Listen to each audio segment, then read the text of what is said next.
Now, your East Texas Storm Team forecast. A good Monday morning to you, East Texas. Starting today off with those temperatures in the lower 70s out there in the Tyler area this morning. Also looking at just a few clouds, but overall a very nice start to the day here this morning.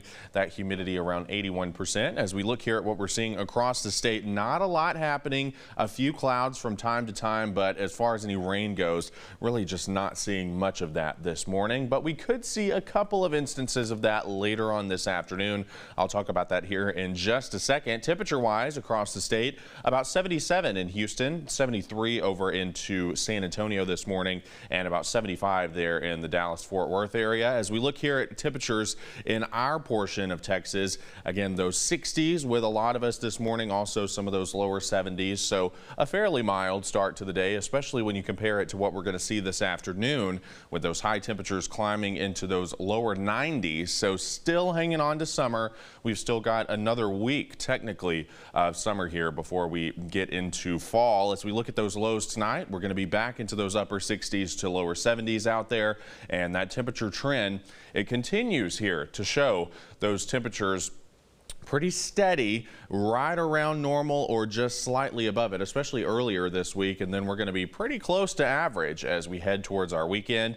And then those lows, a similar story. We're going to be just slightly above that here the next few days, and then pretty close to what we would typically expect for this time of the year. And as far as that 6 to 10 day temperature outlook goes, not looking at as high of a likelihood of some of those above normal temperatures as we were seeing last week. So signs that the pattern could be changing here in the foreseeable future.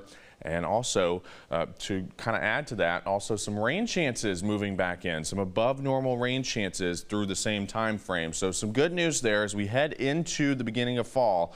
Likely going to start seeing at least some slightly better rain chances and slightly cooler temperatures. Futurecast does show that potential here for a couple of hit or miss showers or a storm through the afternoon with daytime heating, and then losing that potential as we head into the overnight. Rain totals not going to be too high here the next 7 days, but signs that we're getting a little better in terms of that coverage here as we go through early next week. And then looking out in the Gulf right now, quiet weather continues. No development expected in this part of the basin for at least the next 7 days. But out in the tropical Atlantic, this area has a high 80% chance of developing over the next 7 days. But most of the models take this out to sea. So for now, nothing to worry about out in the tropics. Back home today, we're looking at highs around 92, partly cloudy skies with a 20% chance of an isolated shower or storm. Tonight, we're going to see those conditions become mostly clear. That low will be around 70. And looking here at what we're seeing for you over the next 7 days, those temperatures are going to be in the upper 80s to lower 90s each afternoon with at least an isolated rain chance each day as well. Those lows will be in the upper 60s to around 70. And looking here at Deep East Texas, same thing, looking at some of those isolated rain chances each afternoon and those temperatures in those lower 90s here through the weekend. Okay, sounds good, Braden. Thank you. We always appreciate it. We'll have that job board posting in just a couple of minutes right here on your Monday.